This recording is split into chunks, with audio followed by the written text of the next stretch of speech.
Welcome to Our Girl Relationships. We talk about the problems people face in their day to day lives. Let's start with the video. I, male, 31, recently got engaged to my girlfriend Beth, female, 28, after a roller coaster romance. We had a little meet cute at the local Starbucks where she works as a barista. After dating for around 6 months, she proposed to me. Unconventional as it was, it seemed like the right thing, and I said yes. I think a part of me knows that Beth is excited to get married, and maybe she wanted to settle down with someone, and that prompted the early proposal. However, that ain't no trouble to me, as she has been a great partner so far. We got the blessing of her parents and mine, and the wedding was due to happen in February this year. But it all went to hell at our wedding party, and I'm in a really bad place right now. Before I get into that, though, I think it's important to discuss Beth's family setup. When I was introduced to the family, I met her parents, her sister, and a little kid named Tyler who lived with her parents. Tyler is probably like 6 years old, so it was logical to me that he wasn't my soon to be in law's kid. But I felt too awkward to ask too many questions. When we had some privacy, I asked Beth about it, and I could tell that I had stumbled upon a taboo family secret. She told me that Tyler was her sister Laura's child from a drunken one-night stand 6 years ago. Laura decided to keep the child, and although the family supported her decision, they also began to worry about her and the kid after his birth. It seems that Laura was really irresponsible and not ready to raise a kid at the age of 22. And her apartment was terrible for raising a child.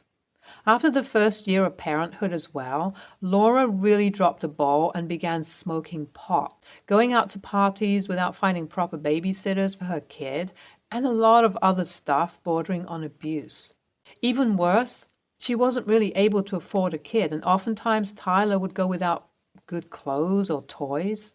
And Laura was basically planning on homeschooling the kid to not pay for an education. Her parents and Beth decided to step in and intervene, taking her to court and calling CPS. Eventually, the court ruled to transfer custody to the parents, and Laura was left without access to her kid.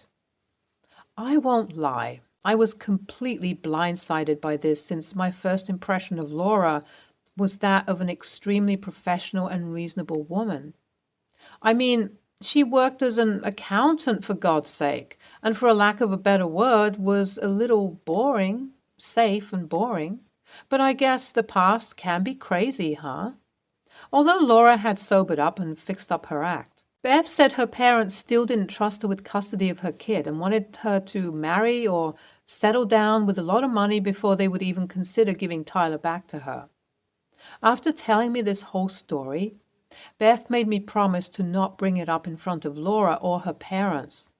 What the official story was, i.e., what her parents told me, is that Tyler was the child of an aunt who had passed away, and hence stayed with Beth's parents. Wild, right? But I didn't want to mess anything up in this very, very tense equation, so I played dumb about Tyler and Laura. Apart from that, her parents and sisters seemed like really nice people. Back to the wedding. We were going to have it at an estate out in Aspen, and Beth had taken charge of making it seem like a lavish, mature affair. I won't lie, the bills for catering, decor, and everything else combined did make my head spin, but I mean, we could foot the bill easily. Besides, my parents had also offered to chip in a little. Surprisingly, Beth's parents did not, and I did find that a little weird, but I didn't question it. Another weird part about this wedding was how open Beth was to having a wedding where kids were allowed. I won't lie, I wasn't too keen on having kids around when I wanted to get a little tipsy or where adults were hanging out. But Beth argued fiercely with me about it. When I pushed her on it, she said that her sister wasn't willing to come unless Tyler was allowed to come too. Yikes. That old family secret was rearing its head again. Not wanting to argue, I agreed to it, and the wedding was on. We traveled to Aspen and settled in at the hotel with all our guests. Our rehearsal dinner was organized in a banquet hall in the hotel, and my fiancé and I were looking forward to having a good time. However, Beth did seem a little cagey, so I ordered a bottle of wine to be sent up to the room. We could relax, drink the wine, and show up fashionably late. At least that was my suggestion. Beth, though, had other plans. God knows how nervous she was, but this girl downed that whole bottle of wine basically by herself and was visibly drunk. I was a little worried about her after this, but she insisted on going down to the rehearsal dinner. It started amazingly well, and all my friends and family congratulated Beth on the amazing planning she had put into the wedding. I saw my future in-laws there too, and they were staring at the decorations with what seemed like full-on scrutiny. Dang. Hey, their little girl was getting married, so maybe they wanted to ensure I had the dough to pull this off. I walked up to my father-in-law-to-be and asked him whether everything was up to his standards, and he said, "Oh, this is great, OP, much better than planned. How are you taking things with the guests?" A little confused by his reaction, I said that I was having tons of fun.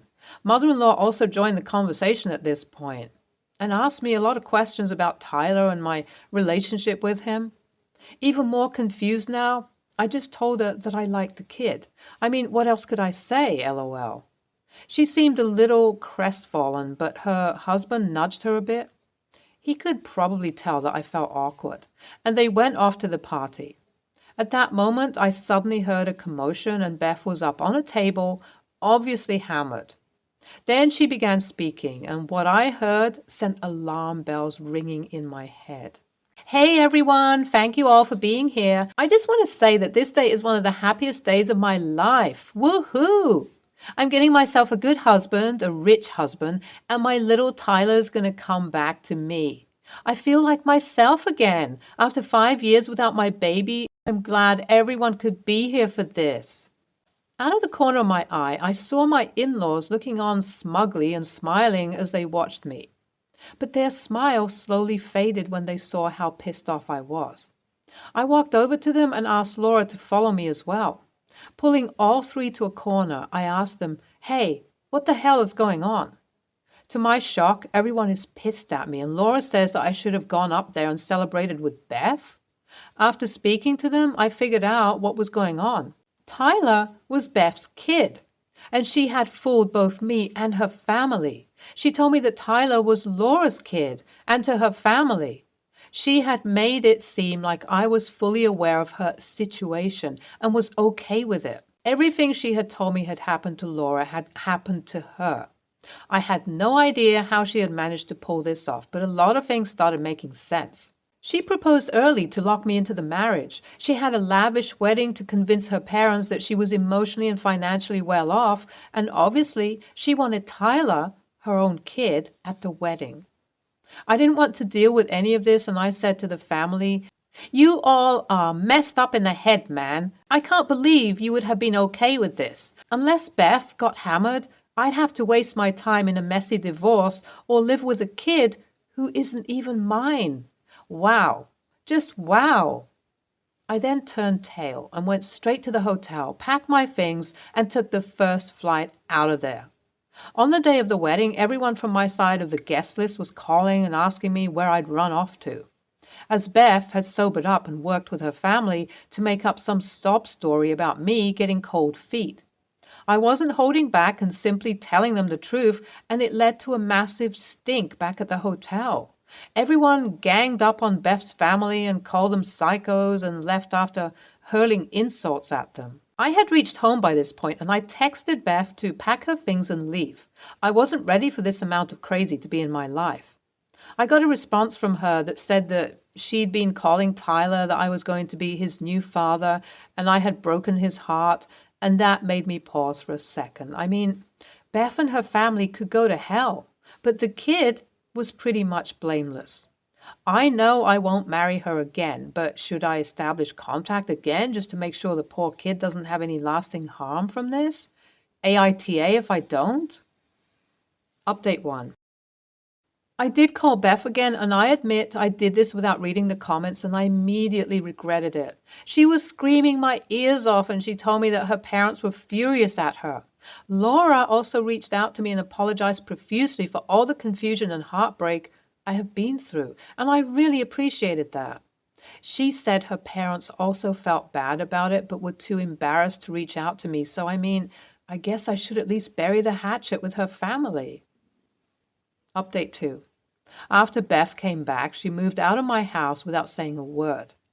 I don't even know how she did the mental gymnastics to make me out to be the bad guy here, but that's apparently how she feels. I have been talking to Laura about this whole issue because, to be honest, she's the only one who relates. It's just too crazy to discuss with anyone else. Her parents are also really toxic, and apparently they were getting a little tired of raising Tyler, which is just a terrible thing to hear. So they were kind of banking on this wedding going through.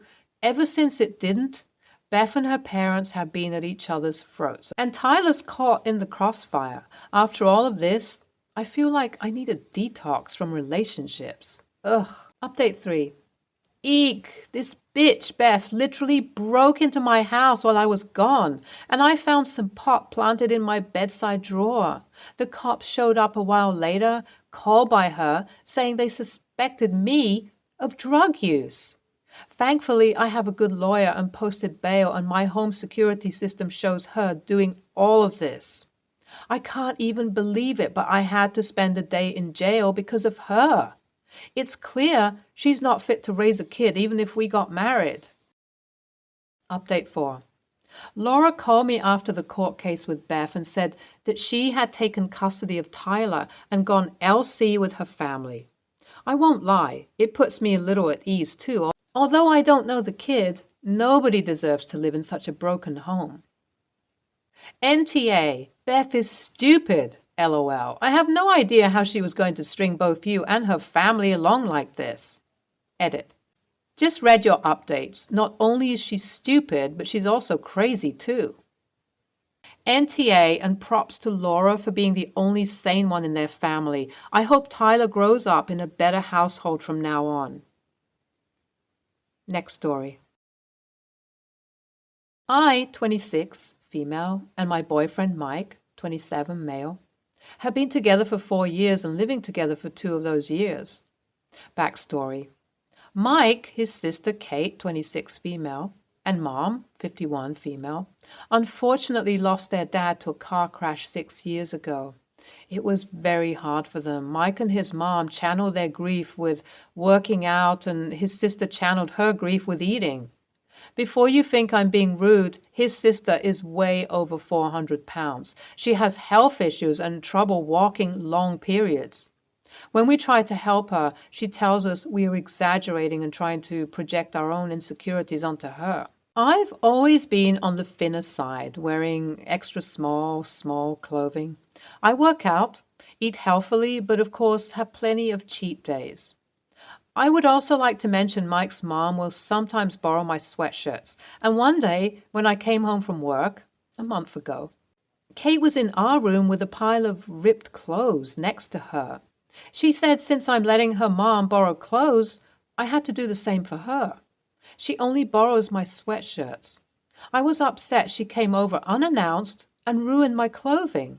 She told me the clothing was poor quality and she wasn't the reason they ripped. I told her she wasn't allowed to borrow my clothes and couldn't just come over whenever. She was mad for a few days, but eventually got over it and things got back to normal. My best friend is getting married in a week in Hawaii. Mike and I are going early and we leave for Hawaii in 3 days. Last night we had Kate and his mom over for dinner. Everything was going great and Kate excused herself to the bathroom. She was gone for a while, so I decided to go and check on her. I found her in our room, holding my bridesmaid dress that was ripped in half. When she saw me, she said, I really need to stop buying such poor quality clothing. I was so mad. The wedding was in a week and my dress was ruined. I looked at her and started yelling. I told her we weren't the same size and to stop thinking we are, and that she needs to realize she's not healthy and needs help. She started crying, pushed past me, and drove home. Mike and his mom heard everything and told me I had every right to be upset and that what she did was not okay. The next morning, I got a ton of calls and texts from Mike and Kate's grandparents and their aunts. Dad's parents and sisters, telling me I'm a complete AH for yelling at Kate and making her cry. They told me I'm an insecure brat, and it's a good thing their dad wasn't with us anymore because he would be ashamed Mike was with me. I was hurt. I always wished I could meet him and never expected to hear that from his family. I'm now starting to think I'm the AH for yelling at Kate, so Reddit, AITA? Edit. Wow, guys, thank you so much for all the comments. I'm trying to get through them, but I did think I should clarify some things. Mike and his mom are super supportive of me and my reaction. They both have reached out to explain what happened, but are being shunned and told off for not agreeing with Kate. Mike now has most of them blocked and refuses to see or talk to them until they apologize. I've seen a lot of comments about Kate likely just ripping my clothes. I'll be honest. I didn't see her actually trying my clothes and dress on. She told me she tried them on. She probably did just rip them and refuses to tell the truth. My friend is aware of the situation and we are both trying to find a replacement dress. Thankfully, I didn't have any alterations done, so we are just trying to find the same dress and color. I gave Kate the benefit of the doubt before because I care a lot about her. I shouldn't have let it slide, and maybe we wouldn't be in this situation. Edit 2. After reading more comments, I will be taking photos and getting prices of all my clothing ruined and sending it to her. If she refuses to pay, I will take further action. Everyone telling me to do that is definitely making me feel better. I know I'll get hate from the family, but it needs to happen. I'm also trying to get Kate the help she needs. Any suggestions? She will not go willingly. Edit 3. I know people think this is fake. I wish it was. I can't force people to believe if they don't want to. Thank you to those who are giving great advice. I appreciate it. As of right now, nothing's changed. Still looking for a new dress and gathering everything up that she's ruined. When something major happens, I will update. Until then, thank you again. Final edit. All right, I'm sick and tired of people messaging me saying horrible things. I'm tired of it. I got Reddit for advice, not to be talked to like I'm a devil. Kate needs help. People suffer from eating disorders and body dysmorphia. She needs help, but instead, people are saying it's fake. I'm done. Goodbye. NTA, Kate is 26, not 13. She knows your clothes aren't her size. I mean, I understand some people can have body dysmorphia, but she would have bought heaps of clothes and knows she's not an extra small. I don't know what her motivation for doing this is and don't want to speculate, but it's not okay for her to destroy all your clothes or even try them on without asking. I hope your boyfriend and his mother called up the grandparents and aunt and told them the whole story. They owe you an apology. NTA, you're almost a saint. If someone ruined me thinks like she did the first time, they'd never be allowed back in my house. I think Kate needs to see a therapist, though. She's clearly struggling with body issues to be destroying people's clothing like that. Hopefully you can do something about the dress. I would be upfront to the family that's reached out about what all she's destroyed and possibly even send them pictures if it's as significant of damage as it sounds. They may have only gotten part of the story. If they still think you're so awful, then I'd ignore their words. If anyone were thinking clearly, they'd be thinking Kate needs professional help at this point. Not necessarily to lose weight, but that's very abnormal behavior. NTA, even if you were the same size and the dress didn't rip, she still shouldn't try on your clothes without your permission. Also, you were not rude. You stated a fact as tactfully as possible. You didn't even call her fat. You just said you don't wear the same size, which is true. Also, she should be paying you back for every piece of clothing she ruined along with a huge, honest apology. I am fat. Not even close to 400 pounds, but still considered obese. First of all, I would have never tried on the clothes in the first place, but if I did, after the first one ripping, I'd have stopped trying clothes on while frantically trying to fix what I ripped. She is a huge AH and needs to understand it isn't about her size. It is about the destruction of your property. She is not the victim here. Stay tuned for more stories from our girl relationship.